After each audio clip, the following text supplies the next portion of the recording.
Les zones de texte. Alors, c'est quoi les zones de texte? Les zones de texte, généralement, ce sont des zones, on va dire, laissons la description nous parler. Vous avez du contenu important à afficher, placez-le dans une zone de texte.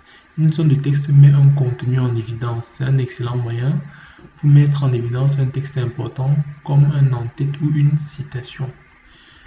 Généralement, les zones de texte sont utilisées lorsque on ne veut pas que la mise en forme perturbe leur présentation. Okay? Ça veut dire qu'on a par exemple ici les listes, on a du texte comme ça. Je viens ici au niveau de zone de texte, vous voyez, vous pouvez choisir un type de zone de texte ici. Mais ce qu'on va faire, on va dessiner une zone de texte. Voilà, on la positionne ici. Et donc, à l'intérieur de cette zone de texte ici, on peut écrire tout type de texte. Vous allez voir que si je copie comme ça et que je duplique, vous voyez que même quand le texte est plus long que la zone, ça ne déborde pas en fait. Donc si je supprime comme ça, vous voyez que il y avait bel et bien du texte en dessous là-bas. Ça peut passer une zone de texte et vous pouvez appliquer votre propre mise en forme. Donc c'est exactement ça. Une fois que vous avez mis une zone de texte, vous avez cet onglet format qui apparaît et vous pouvez apporter des modifications à la zone de texte, à l'aspect de la zone de texte. Par exemple, vous pouvez décider qu'il n'y ait pas de contour, sans contour. C'est bien là, puisque on n'a plus l'impression que c'est une zone de texte. Voilà, ici, au niveau de format, on peut rajouter des contours avec des couleurs standards. Remplissage, on peut mettre une couleur d'arrière-plan à la zone de texte. On peut même changer le style des textes de la zone en question. Vous voyez. Ici, orientation du texte. On fait pivoter comme ça. Ainsi de suite. Donc, c'est vraiment laissé à votre appréciation. Vous avez le temps d'explorer chaque élément ici. On progresse, toujours dans l'onglet insertion ici. On a ici exploré les composants QuickPath. Voilà, insérer du texte déjà mis en forme, du texte automatique, des propriétés des champs n'importe où dans le document. Donc, insertion automatique. Voilà, ce sont des champs préfabriqués en quelque sorte. Ça veut dire que si vous voulez ajouter un champ auteur, vous voyez, voilà comment le champ auteur apparaît. Je peux déplacer, je mets ici. Si je veux rajouter un autre champ, un autre type de champ, je viens toujours au niveau d'insertion, je peux venir ici propriété, je peux mettre là date de publication. Vous voyez que ça met date de publication là-bas. C'est éditable dynamiquement directement. C'est à peu près ça. N'hésitez pas à explorer.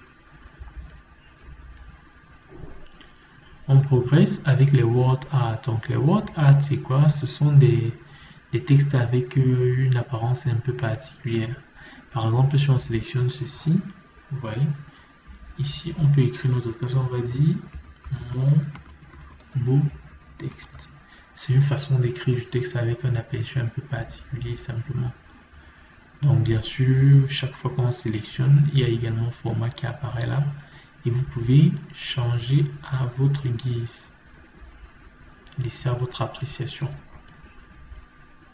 Les word art.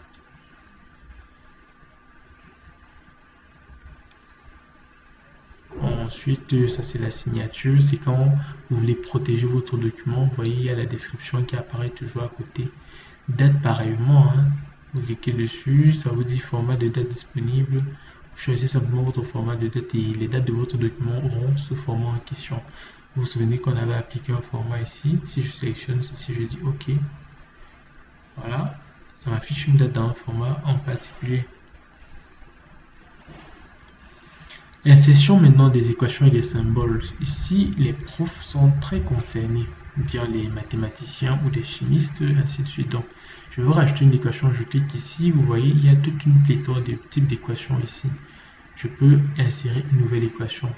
Donc, pour les équations connues et usuelles, on a juste à prendre une préférence, à prendre un exemple ici. Et si aucun exemple ne correspond à ce qu'on veut, on clique sur insérer une nouvelle équation. Et là, vous voyez que conception, l'onglet conception apparaît. Et il y a tout ceci pour nous aider à rajouter donc les équations. Ici, ce sont les fractions, les scripts, radicales, intégrales, ainsi de suite, ainsi de suite. N'hésitez pas à vous exercer. On va quand même faire un petit exemple. Insertion, équation, ici, taper une équation. Alors, qu'est-ce qu'on peut faire? On peut faire fraction. Vous voyez, voilà à peu près à quoi les fractions là vont ressembler.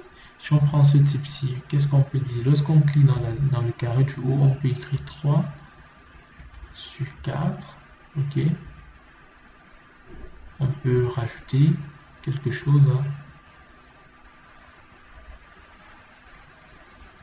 Mettre 3 sur 4 et déplacer en cliquant ici sur les 3 points.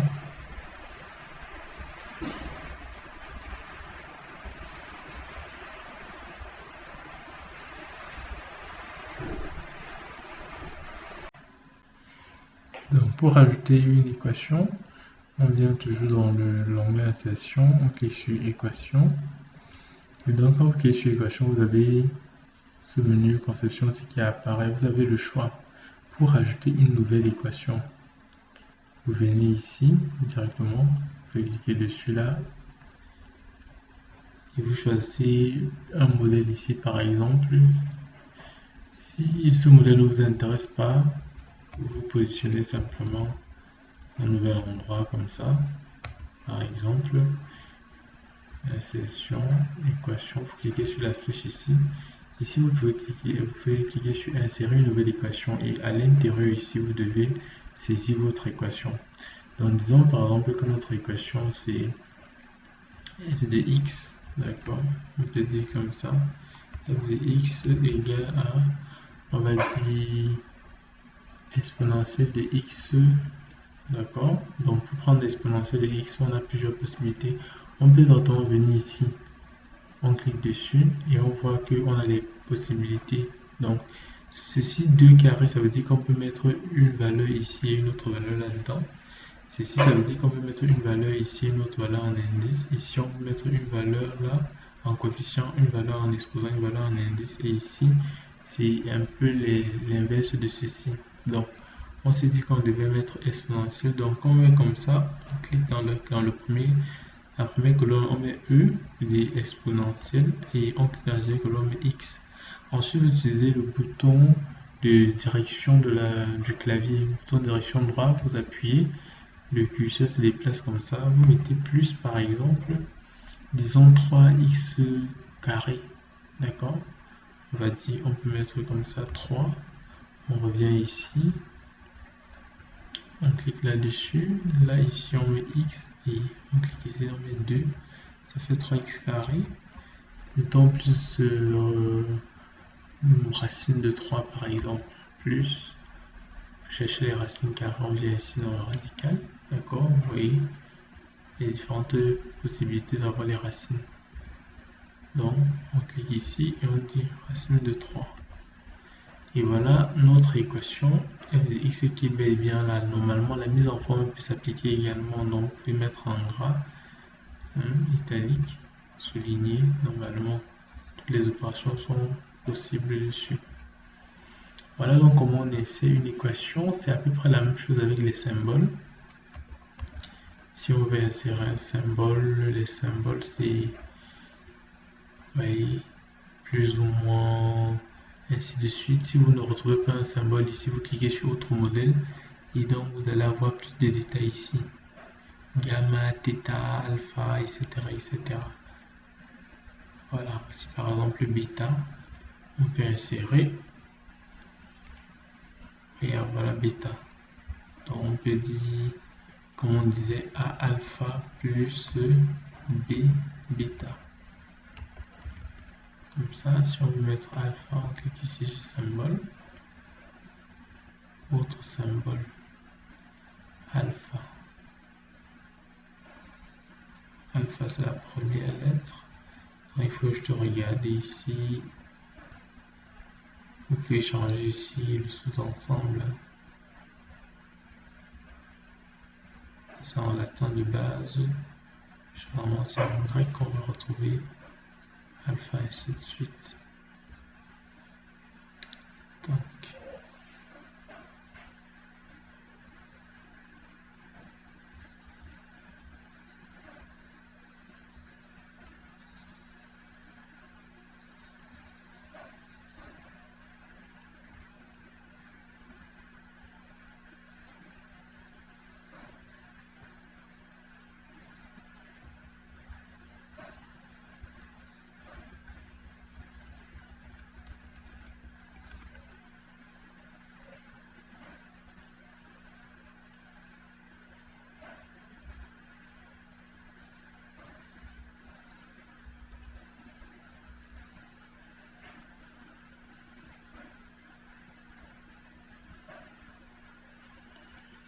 par exemple, ceci.